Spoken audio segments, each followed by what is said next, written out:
Tonight, we've got a wild card which features two distinctively different styles. We have the cool efficiency of the European fighters like Igor Vovchanchyn and Sammy Schilt, and the hot-blooded fury of Wanderlei Silva and Quinton Jackson. So, in a lot of ways, tonight's show really lives up to its name, Cold Fury, which is really interesting because, you know, the Brazilians have been doing so well here lately in Pride. Yeah, I assume you're talking about the ex-murderer from Brazil. That's what they call him, Wanderlei Silva. Of course. He is the man. I mean, this guy is the man. He is the Pride middleweight champion. And although tonight's not going to be a title fight, Alexander Otsuka, the guy he's going to face, he's going to try to put a mark tonight. Now everybody says, Alexander Otsuka, what is he going to do against Wanderlei Silva? Well, you got to understand, when Otsuka came into the Pride, he beat Marco Ruas. After that, he went the distance with Vovchanchyn, and he went the distance with Renzo Gracie. So if this guy is in shape, this could be a real good fight. But speaking of the Iceman himself, Igor Vovchanchyn really needs a win here tonight to get back in the heavyweight title picture because he lost his last fight to Mario Sperry. So he's got to dig deep to find that ice-cold tenacity that he's freeze-dried so many opponents with. Okay, that's the card. But I'm here for the party. Where are the Pride girls? I don't know, but I wish they'd hurry up. What are you gonna do with that, man? That's not gonna help. I'm El Guapo. They're here for me. Yeah, but I'm Steven, so whatever. You're early. I don't know. Let's go find them. Yay!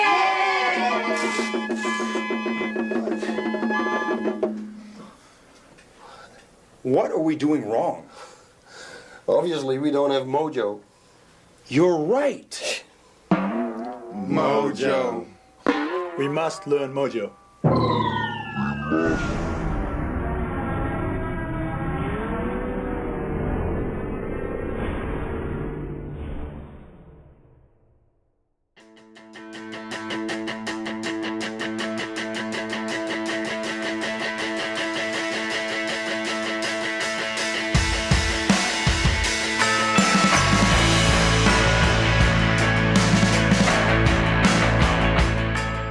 Hello, fight fans, and welcome back to Pride Resurrection, the historical video series dedicated to the Pride Fighting Championships, where with each episode, we'll take a look back at a specific event from Pride's history. And today, dear viewers, we're going to be taking a look back at Pride 18. I am the most dangerous man alive today, joined by just myself. Well, not actually. Alistair, the amazing Australian, the most famous Australian MMA fighter that I know. He's going to be joining us and providing his play-by-play on a couple of the fights as well as his thoughts on the event, but we'll get into that later. What about Pride 18? A giant ice asteroid is hurtling toward Earth, which will freeze all of the oceans and kill all life as we know it. That is, unless the US government and NASA can stop it. Unfortunately, while preparing the shuttle for launch, a previously undetected asteroid slams into Washington, D.C., devastating America. And so it's up to the Japanese, who just so happen to have a shuttle on standby. Unfortunately, all of their astronauts were in Washington, D.C. for a field trip. With no other recourse, 16 street fighters are recruited, quickly trained on astrophysics, and then loaded into a shuttle. They are the last best hope for mankind. But can they set aside their differences and succeed? This is Pride 18, Cold Fury 2. Held on December 23, 2001 at the Marine Messe in Fukuoka, Japan. Around 9,000 fans turned up to see the action. Quadro says it's a sellout. Pride 18 features 7 MMA bouts of extreme man-on-man punching action and one special K1 versus Pride bout.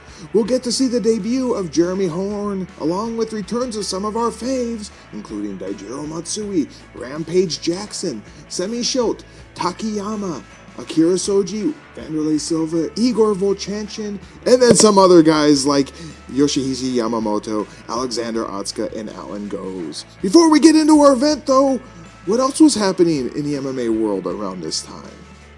A week after Pride 18, Papa Inoki, with the help of Dream Stage Entertainment, that's the company behind Pride these days, put on his second Boomba Yay event, titled Inoki vs. K1. This horrible event, which looks like a bad attempt at shoot-style pro wrestling at times, is headlined by Tadao Yasuda taking on Jerome LeBanner. It mainly featured various MMA fighters, all from Pride, taking on various K1 fighters of the era. This includes Mike Bernardo fighting Nobuhiko Takada to a 3-round draw, Sam Greco fighting Damasake Satake to a 3-round draw, Ebenezer Fontes Braga fighting Gary Goodridge to a 3-round draw. A particularly fishy looking fight, by the way.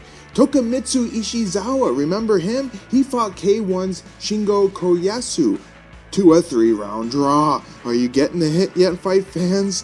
The event was somewhat saved by the tall end of the card though, with Don Fry using an awkward rear naked choke to submit Cyril Abedi in the second round, Mirko Krokop destroying Yuji Nagata in 21 seconds with a TKO, and then Tadao Yasuda fighting Jerome LeBanner, whom was cornered by none other than Ken Shamrock. Tadao, that old fart, somehow, someway managed to make Jerome submit due to a forearm choke in the second round. This event overall is very bad and not nearly as good as the 2000 event, mainly because the 2000 event was a fun pro wrestling show and this was just mostly a bad MMA show. With all that out of the way though, let's get into it. Pride 18, Cold Fury 2.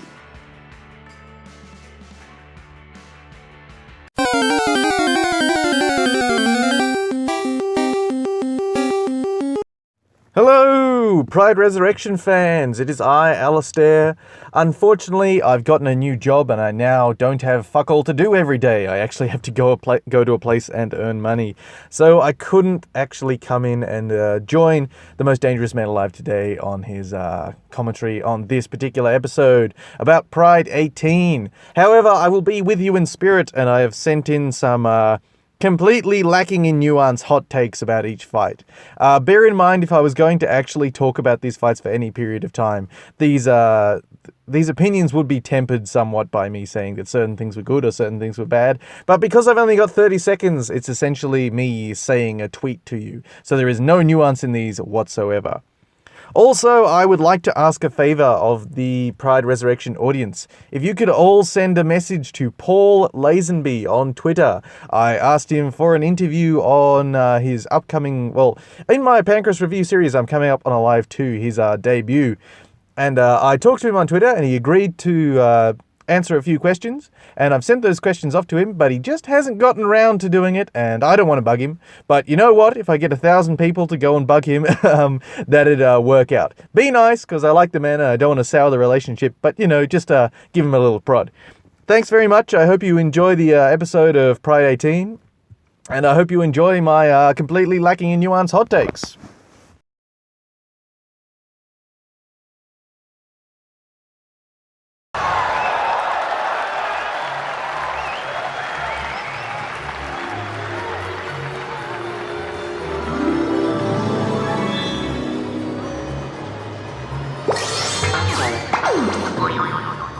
Merry Christmas and Happy Pride 18.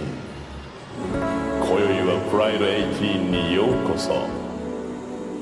楽しげな恋人たちを横目にこんな危ないクリスマスパーティーに来てくれて本当にありがとう。そんな奇特な皆さんにプライドからとっておきのプレゼント。Come on, Pride Christmas Girl! Oh, ho, ho.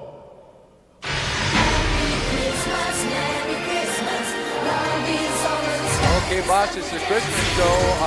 Welcome to the Pride Fighting Championships Cold Fury 2. Cold Fury stands for a lot of things, but we're in the dead of winter here in Tokyo.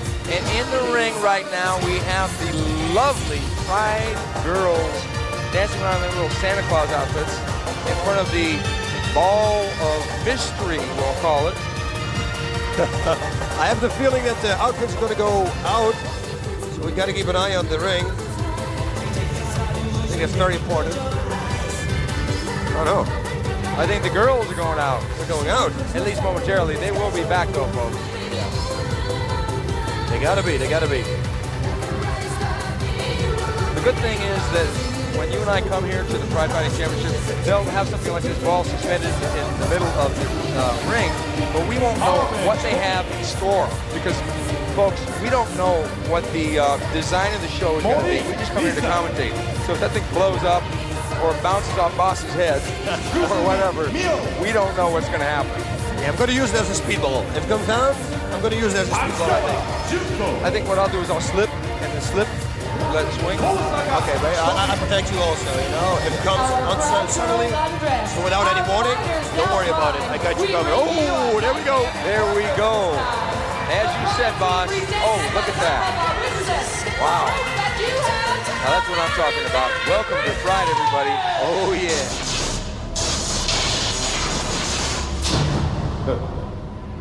浮かれた遊びはこんなもんで十分。Pride 18。これからが本当のプレゼント。2001年、プライド最後の戦いを繰り広げる危険な男たちを紹介しよう。That's our buddy inside the ball. That's Kay Grant, one of the greatest announcers in the world today. He's got this low voice that even nobody in America has. But he's a Japanese guy. But he's got high hair to offset that voice. I mean, his hair goes way up. It's the Japanese Elvis. Uh-oh. Is it growing? Is the ball growing? Yes, it is.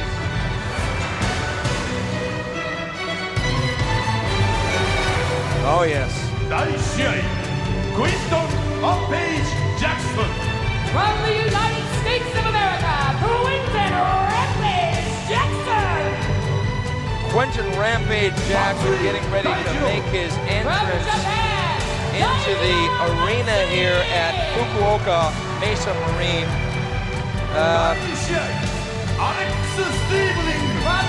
One thing I love, boss, and this is our newcomer, Alex Stiebling.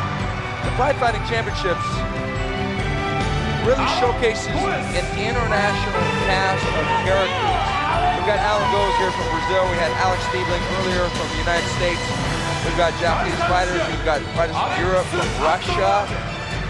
It's truly an international flavor. Alex Andrade from the Lion's Den. Guy's got a good left hook right hand, he says. He's going to have his work cut out for him with that man right there, Murilo Ninja Hua from Shootbox. Oh, that's going to be a tough fight, that one. Oh. Now that's Jan the Giant Nortje.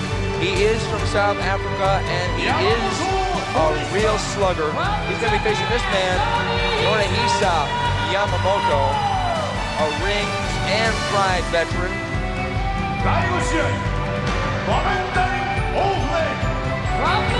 Valentjin Overeem coming back in after a tough loss to Shootbox Silva. Looks very focused tonight, though. And his opponent, a real favorite, listen to the crowd, a real favorite here is Igor Vovchanchyn from Ukraine.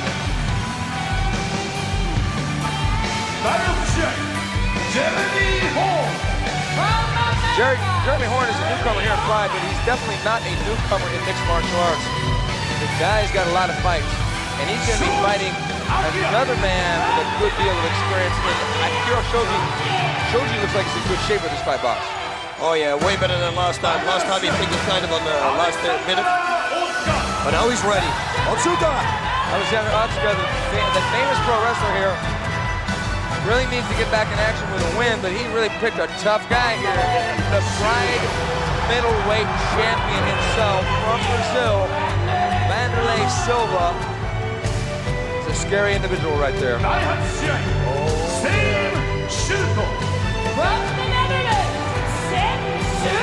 This guy's a real character now, really sprouting wings now with his personality, but it's that front kick. His opponent right there, Takayama, Yoshihiro Takayama, look at this, oh yeah.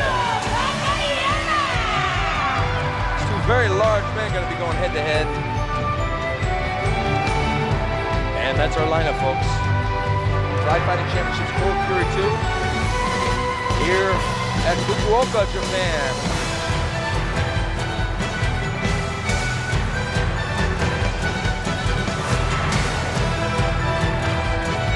drama builds. Who will knock who out? Who will submit who?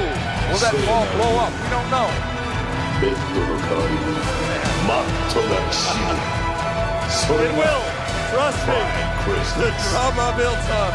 無事朝が迎えられま I すよ dare not blink. What's that? Oh no! No! He's got the candle! Don't do the candle No! now. Don't do that! No! Oh! Hey! Pride 18 opens with Quadros and Boss in the back, and Quadros tries to make the name Cold Fury make sense. Then there is a skit where Quadros and Boss are wanting to mac on the Pride girls, and then poof, they are suddenly joined by Rampage, Mesger, Alex Andrade, and Semmy Schilt. Then it's right into the parade of fighters, beginning with the Pride girls dressed in Santa outfits. Terrible Japanese-style Christmas music plays, and then the girls take off their Santa gear. Hooray for erections! Kai Grant is then projected on the giant ball above the ring. We've seen this before. The Pride music hits and the fighters are introduced, after which the giant ball explodes, symbolizing the climax of the erections caused earlier by the Pride girls. Very clever, Pride. Then we head directly to a quick interview between Quadros and Rampage, and it's time for Bout 1 of Cold Fury 2, which sees a returning Quinton Rampage Jackson taking on a returning Daijiro Matsui. Rampage was 23 years old here, and his record was 12-2. Daijiro, meanwhile, was 29 years old, and his record was 3-8-2. Rampage is back after beating up Yuki Ishikawa at the previous Pride, and Daijiro is back after being beaten up by Ninja Hua at Pride 16. That was back in September of 2001. Both men get their walkouts, starting with Rampage. Rampage's personal details are then aired out. Quadros saying he thinks Rampage is thinking of moving to Japan, and Boss says he thinks so too, because he has, quote-unquote, the Japanese girlfriend. And he loves the spotlight. He absolutely loves Japan. I think he's thinking about moving here. I think so too. He's got the Japanese girlfriend who came to visit him for the last 2 months in Los Angeles. Who would have figured? Rampage barks as he walks down the ramp, and the crowd barks back at him. Then Matsui is out wearing a shirt featuring none other than himself. Now that is the epitome of being a homer. I think I'm going to make a shirt featuring myself and just wear it around town and see what people say. Geezer tidbit, Daijiro's 29th birthday was 2 weeks prior to this event. He was born on December 5th. Matsui is in great shape. Rampage looks good too. At the stare down, Rampage doesn't mind the ref touching his schlong. Just an observation for the future, fight fans. Nothing more to say. Time for the fight. Round 1. The bell rings. Matsui telegraphing his shoot. Rampage underhooks and knees Matsui right in the dick. And Matsui is down. He looks like he's in agony. Matsui's corner. Here we go. Matsui in the blue. Quinton in the black and red. In the boxing stance. Oh, knee to the groin right away. Replays show that it was clearly a foul. We are then told that Matsui gets 5 minutes to recover, but I don't think it's going to be needed as the stretcher is already coming to the ring. What the fuck? It's almost like this was planned. Conveniently, Matsui gets up to his knees and then just rolls right onto the now awaiting stretcher. Well, I guess this fight is over. Matsui is carted off to the back. It's announced that if Matsui can recover, though, they'll restart the fight later. And the crowd applauds that. But, psst, this fight's not going to restart, fight fans.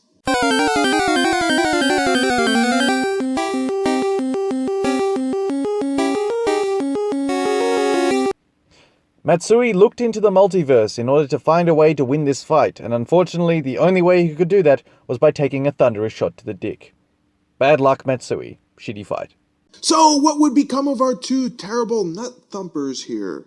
Daijiro, despite having his nuts mashed, will be back for the very next Pride, Pride 19, Bad Blood, where he'll take on a Gracie, of all people, Rodrigo Gracie, cousin to the other Gracies and 1998 Abu Dhabi Combat Club gold medalist, who had an MMA record at the time of 1-0, and he will be making his Pride debut. As for Rampage, he will return at Pride 20, armed and ready to take on the Masake Satake. We'll see you boys then. Newcomer Alex Stiebling is coming in off a 16-man tournament win in the IBC Venezuela, but his opponent, Allan Goes from Brazil, is one tough customer, boss. Oh yeah, today in the pre-interview we had with him, he looked ready, and he wants to make the world known that he is still there, sharp and ready to kill. Hello, Pride fans. My name is Matt Hume. I'm here at Pride Cold Fury 2. I am one of your official judges for Pride, and I'll be joining Steven Quadros and Boss Rutan in the commentary booth tonight to help you better understand the judging criteria that we use here at Pride, as well as some of the technical aspects that you'll be seeing in the fights tonight at Pride. Thank you all for tuning into Pride, and I hope you enjoy the fights.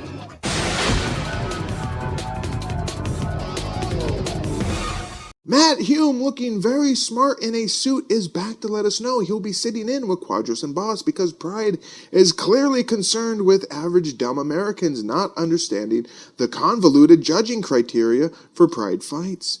Then it's on to bout number 2 of Cold Fury 2, which features a returning Allan Goes taking on newcomer Alex Stiebling. Allan was 30 years old here, and his MMA record stood at 5-2-2. Stiebling from the USA was 21 years old, and his MMA record was 10-1-1 and won no contest. Allan has returned after a bit of a layoff. His last MMA fight was at Pride 13 in March of 2001, where Mark Coleman put the hammer down on him. Now he's back to get revenge, not only for himself, but his country, against a man who just dominated a bunch of Brazilians at a tournament a month prior. But who is this Alex fellow anyway? Born in Louisville, Kentucky, Alex began his MMA career with little fanfare at WPC, Rage in the Cage, that's World Pancration Council, in LaPorte, Indiana on April 3rd of 1999. There he beat a man named Furman Long, who is assumed to be a bum under a street name, as it appears to be Furman's only fight. After that, Stiebling went to hook and shoot for 4 straight wins, 3 by submission, before he was invited to the UFC for UFC's first 185-pound middleweight bout. This was at UFC 28 in November of 2000, and Alex's opponent would be Matt Hughes. Hughes beat Alex via decision. After that, Alex shot over to Japan for one single pancrase Proof 2 in February of 2001, where he was involved in a no-contest bout against that lump of shit, Sine Kukuda. I still have not forgiven Sine for his horrible fight against Renzo Gracie.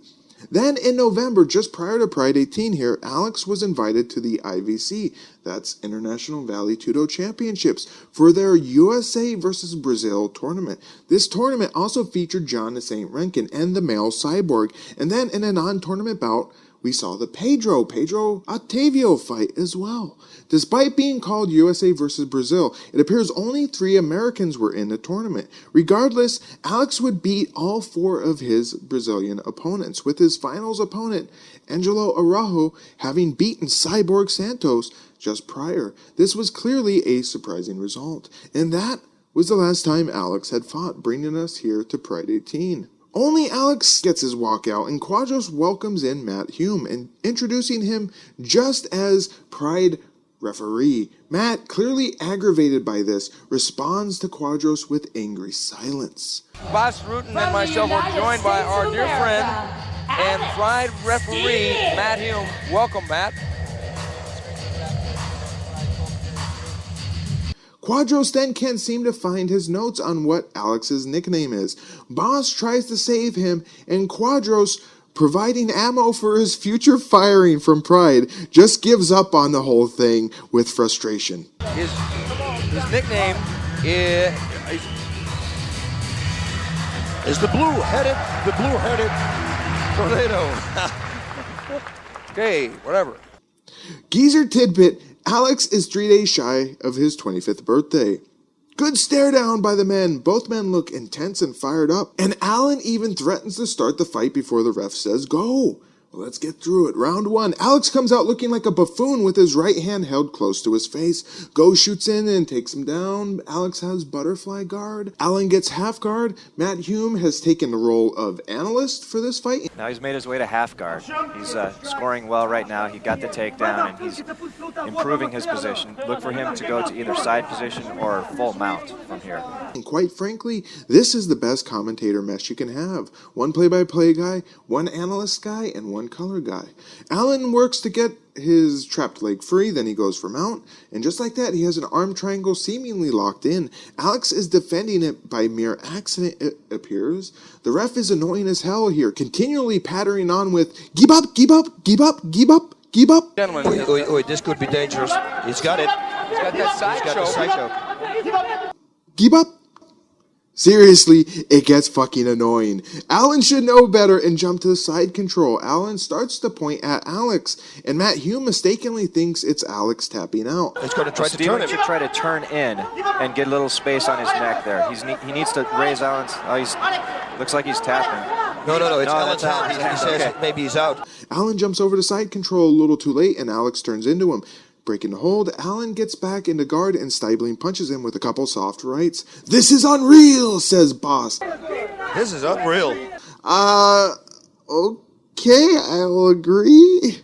Goes does steady grinding work, then passes to half guard and nearly gets into side control as Stiebling turns onto his side. 5 minutes down in round 1. Stiebling then regains guard. Allan moves to the side again, still has a leg trapped, and Alex turns onto his side, similar to before. This time, Goes grabs the left arm and starts to crank it behind Stiebling's back, and the ref is back on with his "Give up, give up, give up, give up" nonsense. Look at the chicken wing up. Looks like it's just, yeah.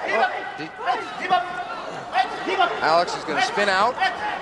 I know this practice has a long history in Japan, but this isn't pro wrestling. Stiebling tries to spin out of it, but his leg gets trapped by Goes. Goes holds on to the arm for a moment, then just releases it, and whoops, Stiebling takes advantage of a lazy Goes and grabs the leg, going for a knee bar.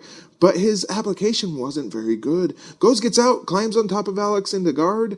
Matt Hume explains how Alex gets nothing from the judges for his submission attempt there. 3 minutes left in round 1 now. Allan is in half guard, works some punches. Alex isn't offering much from the bottom, and Allan is completely dominating the position. The commentators have a good laugh at Quadros' expense, as Quadros confirms a point by Boss that annoyance does play a part in this position, and Boss says, "Yeah, but no talking because you would be the champion, Steve." Yeah, but no talking. It's a horrible Boss Rutan. Yeah, but no talking because you would be the champion, Steve. Yeah, but no talking because you would be the champion, Steve. Oh my god. Right, oh, no, yeah, but no talking because you would be the champion, Steve. Oh, yeah, but no talking, because then you would be the world champion, Steven. Then Stiebling finally makes a move, turning to his knees. Goes locks up his neck. Stiebling breaks out of it against the ropes. Goes for the legs. Stiebling tries to fight it off, but fails. The ref moves the fighters, but Goes doesn't seem to understand, as he decides to grapple Stiebling again, as the ref is in the process of moving them. 1 minute left now in round 1, but not much happens, and then the round ends. Round 2 starts off with Goes grabbing Stiebling, who breaks away with a punch. Goes shoots in, sprawl by Alex. Goes holds onto the leg down to the mat. Alex knees Goes, who pulls guard. Matt Hume explains the Pride points system. Points are accumulated throughout the entire fight, and whoever has the most points at the end of the fight wins. Quadros then notes that the judges' points favor the fighter who is trying to exterminate. They're trying to terminate. They're trying to exterminate. They're trying to end the fight. That's it. Stiebling works some punches, but not a whole lot happens. 2 minutes left now. We're still here. You could call it steady work by Alex. Goes then tries to pull off an armbar from the bottom, and Stiebling gets caught, but he's not in immediate danger in this position. And Alex leaps over Goes to get out of it. Nicely done. He spins in the guard, then stands up. Boss likes it. Here. When the guard is closed and the man on the bottom is not moving his hips. There, Allan's moving his hips. Armbar. Beautiful. He's trying for an armbar. Looks pretty good. Stiebling's got his arms locked. We'll see if Allan can roll him over. Oh, Stiebling's in a bad position. Stiebling's head's up. Watch him just spin around. There he goes. What a beautiful escape there by Alex Stiebling. Excellent technique. This is what he should do.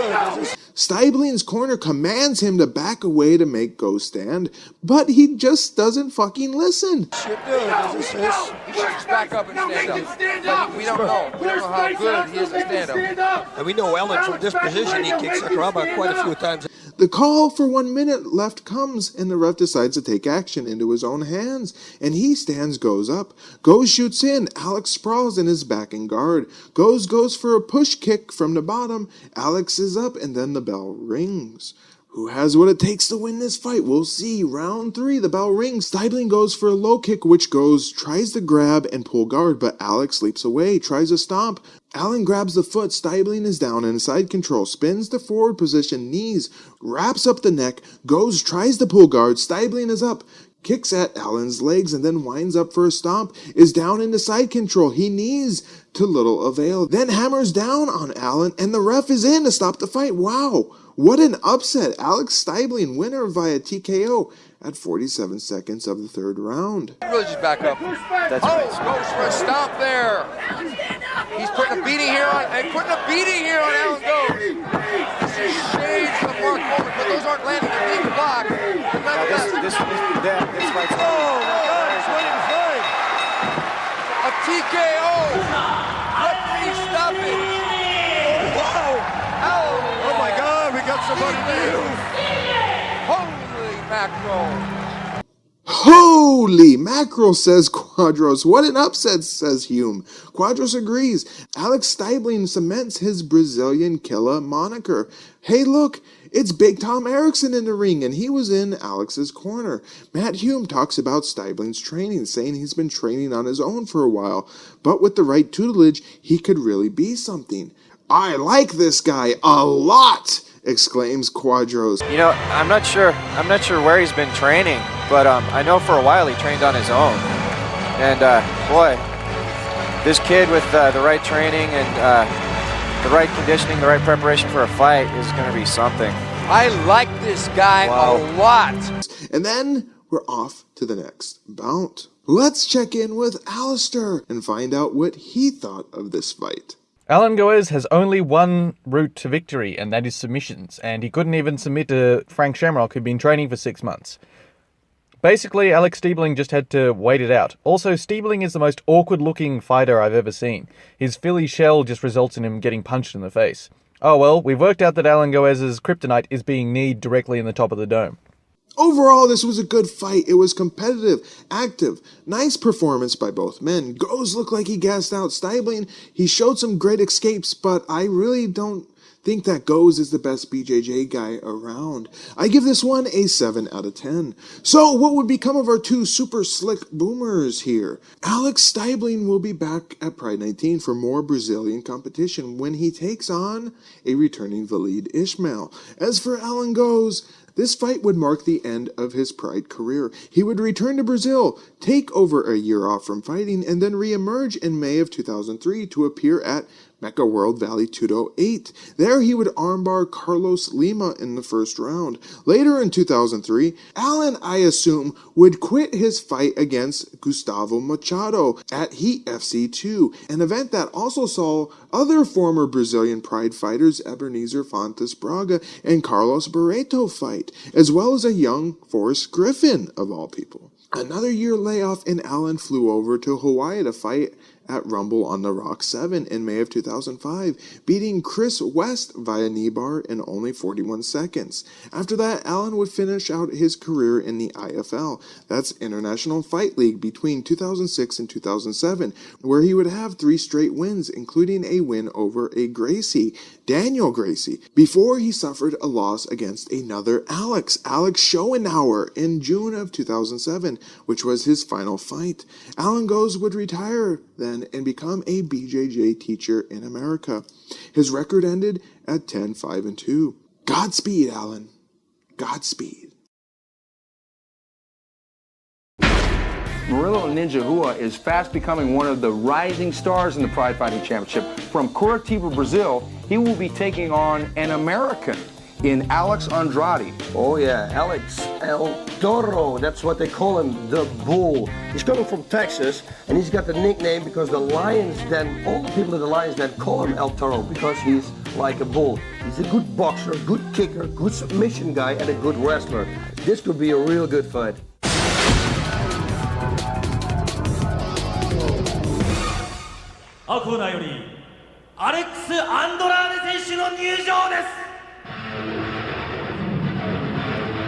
Okay, they call him El from the Toro. United States of America, Alex Andrade. Alex Andrade. From Laredo, Texas. He hails from Ken Shamrock's famous gym, the Lions Den.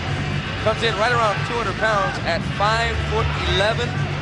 He's ready to rumble. 6 wins, 1 loss in boxing, and 3-0 in kickboxing. And he's ready to rumble against a real tough gentleman from Curitiba, Brazil, in Ninja.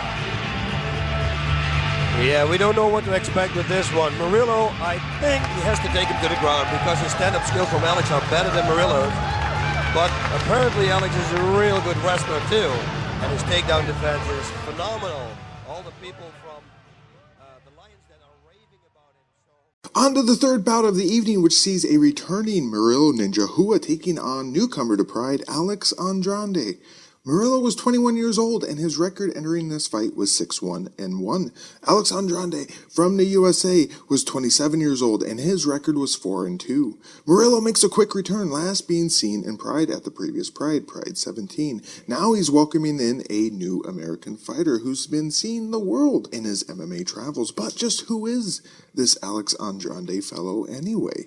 Born in Texas, USA, El Toro, as he is known, was a part of the Lions Den. That's Ken Shamrock's gym of muscly men who like to grapple. Alex got his MMA start at the ridiculous IAFC No. 1 in September of 1995. Ridiculous because it was a one-night 32-man tournament in the early Wild West days of the MMA, barefisted with little rules. Alex was given a tough fight at the very start, where he was pitted up against Ricardo the Mutant Moraes in the very first round of the tournament. Seeing as Ricardo Moraes destroyed the competition at the tournament that year, you know how this one went. Moraes punched Alex into submission after 1 minute in the first round. Alex didn't fight for 2 years after that, not until June of 1997, where he found himself invited to Pancrase. Not surprising, being that he was one of Shamrock's boys. This was at Pancrase Alive 7 on June 30th, and there he fought Satoshi Hasegawa. Alex won via decision based on Satoshi losing points during the bout. Alex stopped back in the good old USA for the World Pancration Championships 2 in January of 1998, defeating Paul Lazenby via TKO in the very first round, and then he returned to Pancrase for Advance 6 in May of 1998. This time, it was Osami Shibuya, and while the young boy he was fighting in Pancrase may have changed, the result was the same. Alex won via decision due to Shibuya losing points during the round. I'm not entirely sure what Alex was up to for the next 2 years, but he decided to take them off from fighting, and he didn't come back to MMA until June of 2000, where he was given a shot at the UFC for UFC 26, Ultimate Field of Dreams, where his opponent was Amore Battetti. Despite the rules of the UFC allowing shoes at the time, but no kicking with those shoes, Alex did so anyway multiple times, prompting the ref that night, Big John McCarthy, to issue him several warnings. Big John finally had enough of Alex's shit, though, at the start of the second round, where Alex threw a kick right into Amore's head, and thus Alex was disqualified. Alex had just one more fight after that before Pride 18, which came at King of the Cage 7, Wet and Wild, in February of 2001, where he beat Yusuke Imamura via submission to strikes in the first round, and that brings us here to Pride 18. This must be a night of short notice guys named Alex. I didn't mention it before, but Alex Stiebling had taken his fight with Allan Goes on a 2-week notice, and the same goes for Alex Andrade here, as mentioned by Quadros during his walkout. We see Guy Mesger and Sans right tit Trey Teligman walk out with Andrade. Ninja Rua is already in the ring. Andrade is sporting shoes for this fight, and I guess we can safely assume he's going to kick Ninja Rua with him, but that will be legal here in Pride, unlike the UFC. Let's get right into it. Round 1, the men collide, and surprising, Andrade is throwing some body shots. They grapple, hit the ropes, body lock by Andrade, knees by Ninja. Andrade throws some back. The ref is then in to separate the fighters. On the restart, Ninja moves in. There's a whiffing punch by Andrade, and Ninja hugs him and then trips him down to the mat. Ninja is in side control. Andrade goes to his knees. Ninja holds on. Andrade stands, an impressive lift and slam by Ninja Hua. On the mat momentarily, knee by Ninja. Andre stands back up. Ninja tries a suplex, but the ropes impede it. Ninja holds on, has Andrade's back. Andrade squirts towards the corner. Ninja goes for a punch. Andrade locks up Ninja's right arm with a Kimura, turns and whips him down to the mat. Ninja spins over. Andrade is on top, and wow, action-packed start to the round so far. I'm here. They come in trading, and there's a body lock by Ninja. Ninja with a trip, and Ninja he's got the side control here. Immediate pass. And he's going for his back. And Alex stands back up. Ninja with a suplex. Whoa! What a takedown. Andrade was trying to hang on for the chicken right there. Ninja trying another suplex. Andrade hanging on to his ropes. That's a foul here. And he's going to get a yellow card if he does that again. Ninja trying to show some power here. Oh, Alex has got the arm. Oh! Now, what a wild fight already, folks. Ninja on the bottom. Exactly what we expected. Andrade works from guard. We're in the ropes. The ref wants to move them to the center of the ring. Ninja tries to spring in maybe an armbar. Ninja is more active than Andrade here, working punches from the bottom. Then as Ninja tries to position under Andrade, Andrade takes that as a signal to stand up. The men grapple, knees against the ropes. Then Ninja powers Andrade down. In guard, there is an accidental headbutt which the ref checks on. Ninja works some more punches, 5 minutes down in round 1. More of the same, towards the ropes. Ninja punches, postures up. Referee starts the fighters in the center of the ring. Ninja constantly active here. 3 minutes now left in the round. Ninja tries a can opener, then punches. We're down to a minute, and Andrade has sustained a lot of marks and bruises on his face. Ninja goes to stand up to deliver a stomp, but Andrade blocks it. Ninja is back down on top of him. Andrade turns to his side. Ninja knees, has his back. Then the bell rings, ending the round. Andrade's face is really marked up. That won't be good when it comes to the judging, says Matt Hume. Andrade's face there is not going to fare well with the judges. No. Appearance is a part of the judging now? Okay. Round 2. Ninja rushes in and fires away. Knees, they clinch. More knees from Ninja. They jostle for position. Against the ropes, the ref separates them. Gives Alex a stern talking to. The fight restarts. High knee by Ninja. Clinch. Knee in the corner. Takedown by Ninja. Andrade gives up his back. Knee, hammer fists. Ninja stands up and kicks Andrade, pushes Andrade into the corner. Takedown. Ninja's in his guard. 2 minutes left in round 2. Steady work from Ninja on top. 1 minute left. More of the same. Then the bell rings, ending round 2. Ninja is right up like a shot. Andrade looks beat. On to round 3. The men exchange kicks. Andrade loses his balance and falls. Ninja's on top of him. Punches. This goes on for about 1 minute. Ref stand up. Yellow card for Andrade. On the restart, head kick by Ninja. Punches. Clinch and knee. Then clinch in the corner. Andrade wraps up his neck against the ropes. Ref separation on the restart. Jumping knee by Ninja. Takes Andrade down. Takes Andrade's back. Knees by Ninja. Stand up and kicks. 2 minutes left in round 2. Andrade grabs Hua and just falls back. Ninja is in his guard. Continuous work from Ninja once again. 1 minute left. Body work by Ninja. Ninja is finally slowing down now, and then the bell rings and this fight is over. Ninja is excited. He gets taken down by Pele, and we can safely assume who won this fight. But we'll have to head to the judges to learn the final verdict, which is... 判定の結果をお伝えします。ジャッジ岡林、ムリーロ。ジャッジ小林、ムリーロ。ジャッジバット、ムリーロ。よって勝者。 Well, what we got is what we expected. Murilo Ninja with a dominant, and I have to use that word again, dominant. No-brainer, Ninja Murilo Hua winner via unanimous decision after 3 rounds of fighting. He gets a trophy, gets a giant check, and then we're off to the next bout. We'll head back over to our friend Alistair and see what he thought of this fight. Holy shit, German suplexes are cool. Otherwise, I can't really remember much about this fight other than Ninja beating the shit out of this guy from the Lion's Den. The Lion's Den kind of peaked before Ken went to WWE.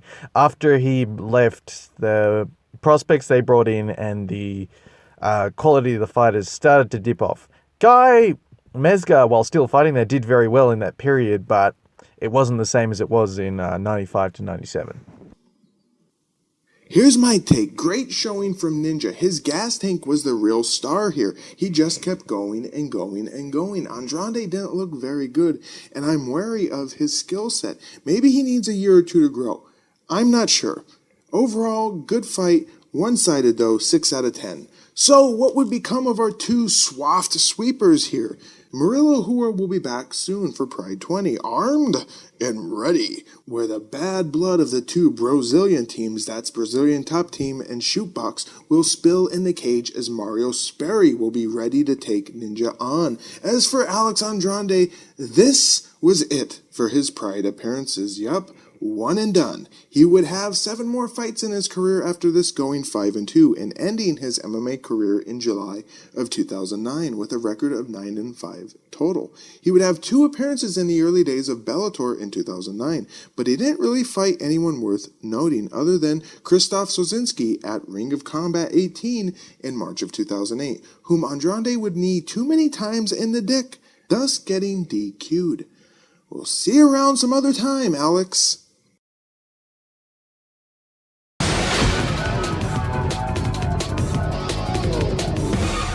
Next on Pride 18 is a special K1 versus Pride bout, which sees a returning Yoshihisa Yamamoto taking on newcomer to Pride, Johannes Jan Nordic. Yamamoto was 31 years old, and while his official record is said to be 11-13-1, it's more likely to be 6-6-1. Jan, from Cape Town, South Africa, was 26 years old, and his MMA record was 0-1. Yamamoto is back to show the world his skills, and he'll have to do it against a giant 6'11 striker, but just who is this Jan fellow anyway? Also known as Big Sexy, which is clearly a sarcastic nickname. Jan's first experience as a competitive fighter came at K1 Kings 1998 in April of 1998, where he fought Matt Skelton. Remember him? We saw Matt last Pride being choked out by a bear. Jan would get TKO'd in his debut fight against Skelton. Jan would keep a steady pace in K1 in 1999 and 2000, fighting the likes of Mitsuya Nagai, a TKO win, Crow Cop, a KO loss, Jerome Labanner, a KO loss, and then Matt Skelton again, a decision loss. During this time, Jan also took up pro boxing, beginning in South Africa, where from May of 1999 until June of 2001, he would go undefeated over 11 bouts. Some of his opponents in boxing are the most random collection of who's you've never heard of, including Egan Norman, Armstrong Mabete, Quinton Nordic, a relative, I assume, who Jan beat the fuck up twice with a doctor stoppage and a corner stoppage victory. Then Mario Saylor, yes, that Mario Saylor, whom you've never heard of. He fought Jan on the moon. Literally, the boxing match took place at The Moon, a nightclub in Tallahassee, Florida. Jan's one and only MMA fight before Pride 18 here came against Gary Goodridge at the K1 Andy Hugh Memorial Show of 2001, where on August 19th, Gary Goodridge submitted him with an arm lock. I want to say it was an armbar, but it might have been an Americana. The day after that, Jan fought a kickboxing match at K1 Nagoya, where he beat Sergey Madkin via KO, and that was the last time Jan had fought, bringing us here to Pride 18. Jan towers over Yamamoto, and Jan has him outweighed by about 70 or so pounds. No knees or kicks are allowed to the head of a downed opponent in this one, as that was Yamamoto's choice, being that there's more than a 10-kilo weight disadvantage. Anyway, let's do it. Round 1. The men meet. Yamamoto feints that he's going to shoot. Jan decides to punch him a couple of times, and then Yamamoto must have lost the contact lens as he searches for it on the mat before he goes to his ass. The crowd have suddenly lost all enthusiasm for this fight. Jan the Giant Nordic wants to keep this standing, undefeated in pro boxing. Nordic, stop. Oh, look at that right hand!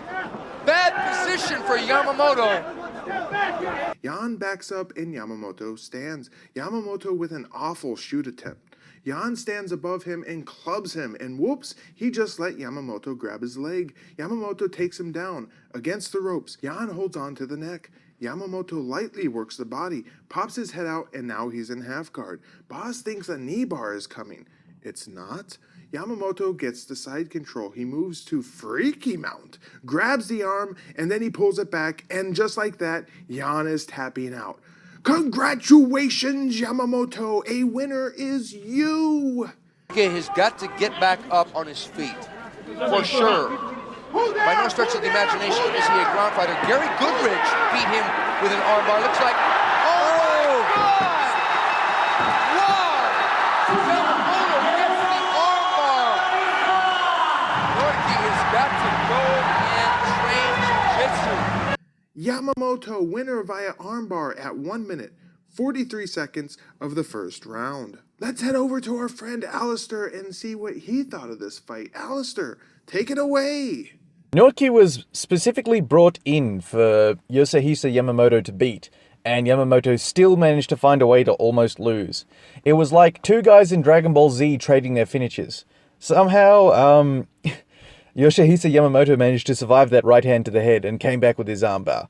I'll never quite understand why people in Japan tried to keep matching Yamamoto up with people who are way tougher than he was. Here's my thoughts.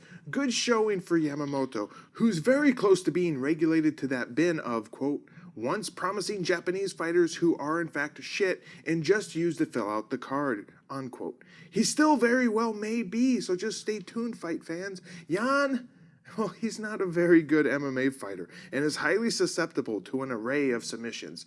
This was a good matchup for Yamamoto, despite the size disadvantage. I give this one a 6 out of 10. So what would become of our two titans of the roped canvas-covered square platform here? Yamamoto will return at Pride 20, where he will be fighting a debuting Bob Sapp. Yes, that Bob Sapp. Old Bobo will be making his combat sports debut there. As for Yan, this would do it for his Pride career. Another one and done.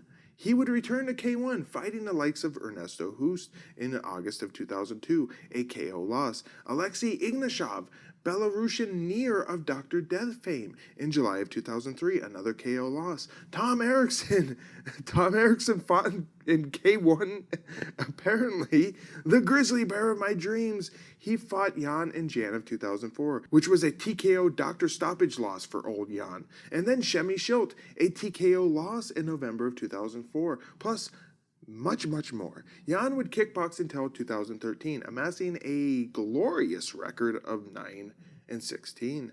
Yan would also continue his MMA endeavors as well, having 8 MMA fights, but garnering only 2 wins in total. In fact, his next immediate MMA fight after Pride 18 here would be one of his 2 victories, when he kicked the shit out of Tadao Yoshida's head at the 2002 Inoki Bumbaye event in December of 2002. His next MMA bout after that would come against Shinsuke Nakamura. Yes, that's Shinsuke Nakamura, in Shinsuke's second MMA fight, which came at the New Japan Pro Wrestling Ultimate Crush event in May of 2003. Shinsuke would submit Yan with a guillotine. Yan's second MMA victory would come against Bob Sapp, all the way off in February of 2008 at a Strikeforce event. And yes, it was over 5 years between victories for old Yan.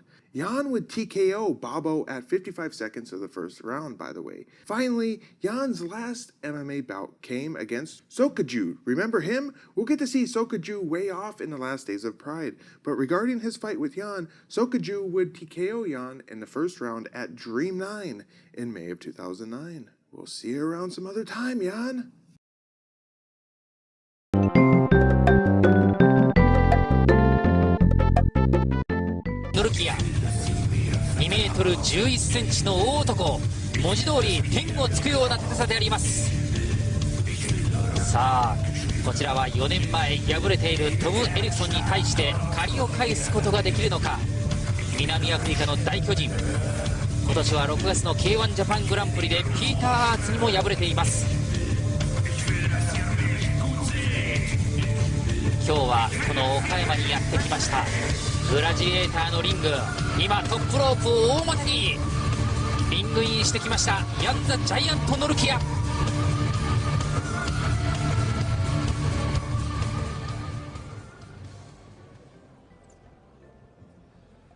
135kg フリートム・エリクソン。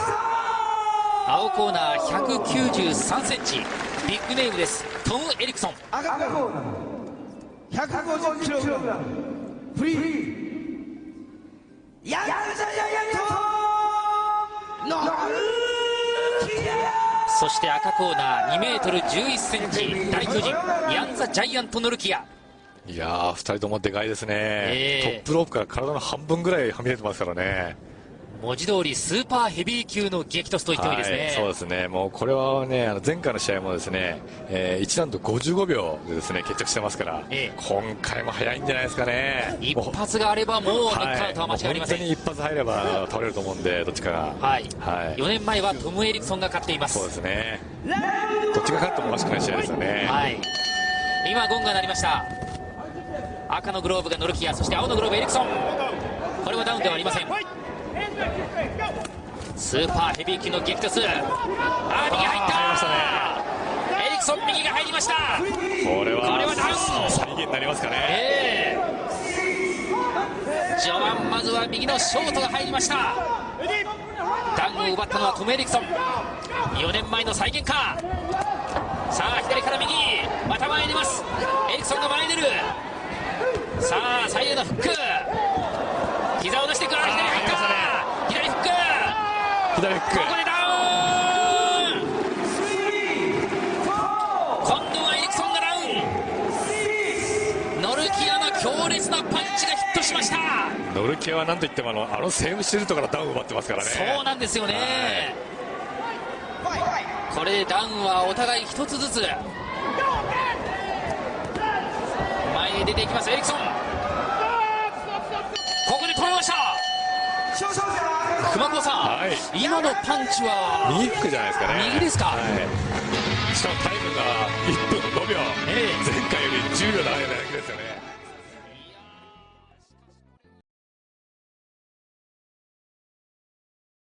Welcome to intermission. All right, everybody, we're going to be playing some original Mortal Kombat. Now,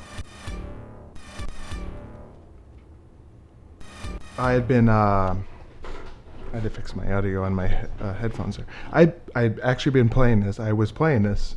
I played it for about 30 minutes, trying to beat Goro. And then I gave up, and then I checked what I recorded and realized that the game audio was way too loud. You could barely hear me. So I'm just going to play through real quick here. Besides, you didn't want to see me playing Mortal Kombat for 30 minutes where I'm just all I'm doing is cursing and calling various opponents cocksuckers and racially insensitive names. And, and all sorts of garbage. I get really upset when I'm playing the game against the computer and the cheating computer. So anyway, fighting the first couple guys here is going to be a breeze, considering that I fought Goro for like 15 minutes straight, and I was just non-stop cursing at him. Oh, I'm going to do the fatality. Nope. Didn't get over there in time. I picked Kano because I know how to do his fatality. I know how to do Liu Kang's fatality too because that's easy, but Kano's is easy too. It's back, down, forward, low punch. I should be able to really fly through these first couple of guys here and not lose until I get... I have trouble with Scorpion, but I got him early in the tournament here, so... When he's like the last guy, or like the second to the last guy, he's really tough. He's not too bad when he's like the first or second. I'm actually glad I got Sub-Zero and Scorpion first and second here. There we go. Give me your heart! Got it. Kano wins. It's just a red blob. It doesn't even look like a heart. This game is... I remember when this game first came out. I hate Sonya with their stupid purple nonsense. When this game first came out, I only think I seen it in the arcade once, and it was kind of... I didn't really realize what it was or kind of understand it.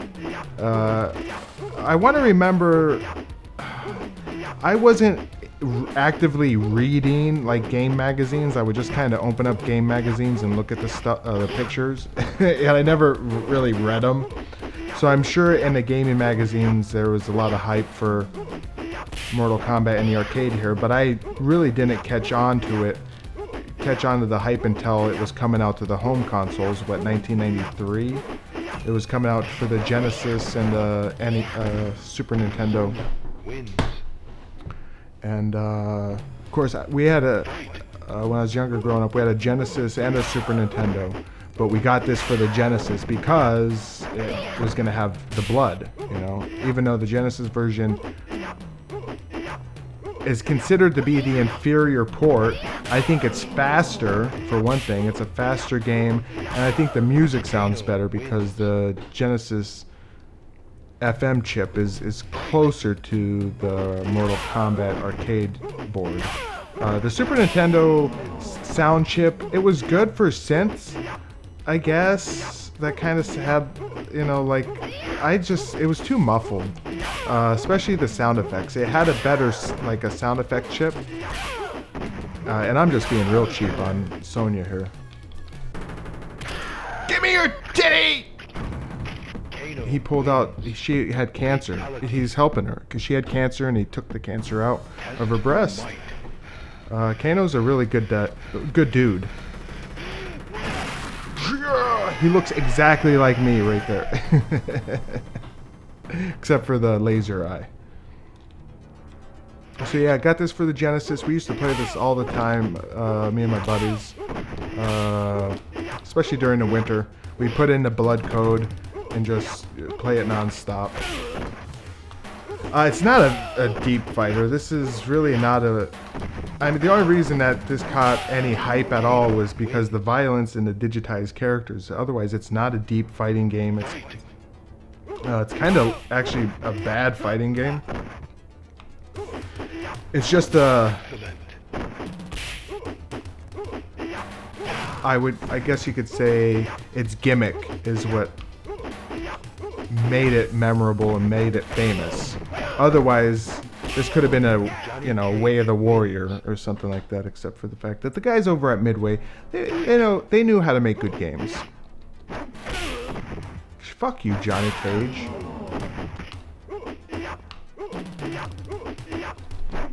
Come on, get out of here. I'm gonna start doing cannonballs on your ass if you don't get away from me. Oh, he's gonna beat me. He's not gonna beat me. He is gonna beat me. He's gonna knock me into the pit. Johnny Cage wins. I'm gonna give it one more go. I can't let it settle on that. Here comes cannonballs. It's all gonna be cannonballs all day. That's the only thing I'm doing now. Get out of here with your green stuff. You want more cannonballs? Is that what you want, Johnny Cage? How about an uppercut? How about punches? Just get over here with punches. Come here. Just walk into my punches, dummy. Shh. Kick him. Now I'm starting to get upset again. My blood pressure is rising over this. Just hit him with the cannonballs. I don't know how to do his knives.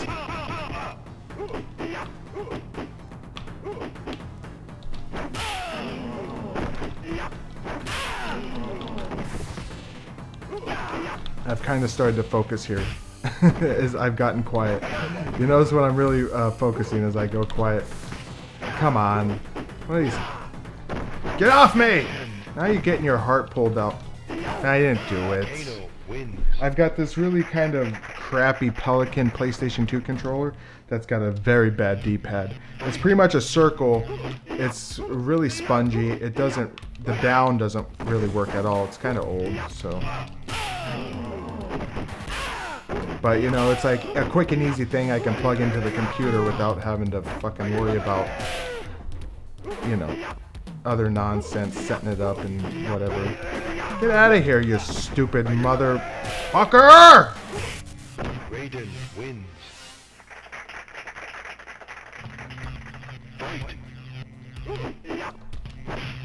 If I lose the raid and that's it, I'm done. I'm not playing anymore.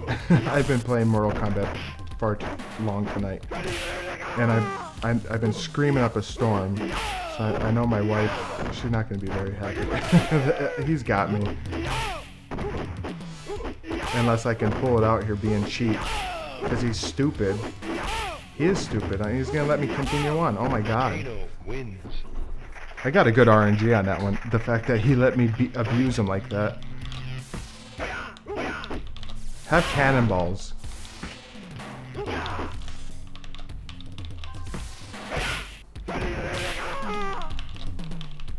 Oh, you think you're... Oh, Kano can do that too.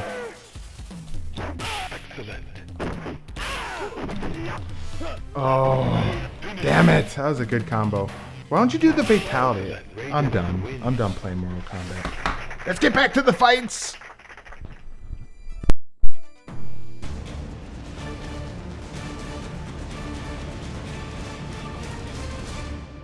And our second half's about to begin.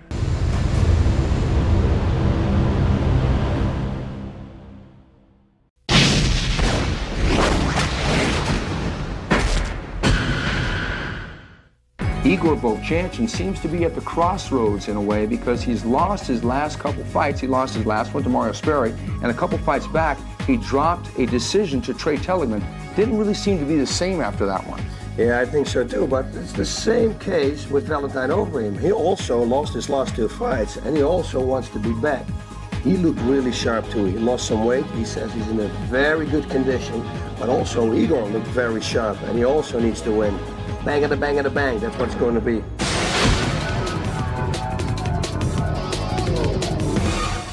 On to the next bout, which sees a returning Igor Vovchanchyn taking on a returning Valentjin Overeem. Igor was 28 years old here, and his MMA record stood at 49-5-1, no contest. Valentjin, meanwhile, was 25 years old, and his MMA record was 20-12. Igor is back after the stunning submission defeat he suffered at the hands of Mario Sperry at Pride 17, and Valentjin returns, last seen being heel-hooked by Oswego Silva at Pride 15. Both men need a victory tonight, but of course only one will get it. No walkouts for our fighters, just straight into the ring to a very frumpy-looking Valentjin Overeem, who's sporting some very plump and supple titties. Quadros and Boss make note of Overeem's new tattoo, Quadros wanting to know where it ends underneath his trunks. Valentjin! Oh, hey! That's a nasty tattoo down below the belly button. I just wanted to say something about it. Where does it end? I mean, well, never mind. That's gay. FYI, at the tip of his dick, Quadros, that's where the tattoo ends. Geezer tidbit, these men were born 11 days apart in August. Igor was born on August 6th, and Valentjin was born on August 17th. Overeem apparently wants to kickbox with Igor in this fight. Probably not a good game plan. Does he know what Igor Vovchanchyn's kickboxing record is? It's like 61-2 at this time. Not much more to say. Time for the fight. Round 1. The men meet at the center of the ring, and a spastic Igor rumbles in with lefts and rights, knocking Valentjin down. Valentjin shoots for the legs. Igor sprawls. The men are up, but Valentjin's still holding on. He lifts and slams Igor down. He's in side control. Valentjin wanting to get freaky with a move to north-south, but it's blocked by the ropes. Igor tries to get guard. Valentjin stands. The ref calls for action, and Valentjin dives back down into Igor's guard. Quadros talks about Overeem's tattoos. Valentjin, a canvas for tattoos, got one on his back, on his arms. He's really stuck on his fucking tattoos. Valentjin stands to wrap up Igor's left leg for a heel hook, methinks, and then he springs it. Igor spins and spins, has kicked out of it, and jumps on top in side control. The crowd applauds. But he needs to... Oh, is Valentjin going to go for a leg here? He's going for the leg. Heel hook. Igor spinning. Igor's got to push away. Igor getting out. Igor on top. Unbelievable. Igor moves right into mount. Igor throws down some leather, to quote Gary Goodridge. Taking some leather. Good right from the bottom by Overeem. Overeem then with a nice reversal as he rolls Igor. Now he is on top in guard. LOL, Boss talks about how Overeem should pass the guard to get in the side mount, or to quote unquote the 69 position. Yeah, I would definitely pass the guard. I mean, everybody who had effectiveness with Vovchanchyn was from side mount or the 69 position. And you say I'm stupid for calling it freaky mount? Overeem postures up, gets punched a couple of times, lands a good right, is stuck at the ends of Igor's feet. Then Overeem falls back for a heel hook or ankle lock, and whoops, Igor is the one instead that has a heel hook locked in. And because that big dummy Valentjin wore shoes, he's in deep trouble. Igor torques it. Overeem shouts. So Igor does it more, and Overeem shouts more. Push it off. The ref is very curious. And then, one last time, Igor twists the heel, and Overeem is screaming and tapping out. And wow, what a reversal of fortunes, as Igor Vovchanchyn has pulled off a heel hook submission. Oh, yeah, he's going to go for a toe hold or a heel hook. Looks like a heel hook. Good right hand there by Valentjin Overeem. Valentjin. No. Now Igor going for a heel hook, but he doesn't really have it. Valentjin can throw Igor's left leg off, push it off to the side, because otherwise he's not going to escape. He's going to throw it off. Oh no! This is so. Oh my God! Igor Vovchanchyn has heel hook Valentjin Overeem. Oh my God! I would have never expected that. Never.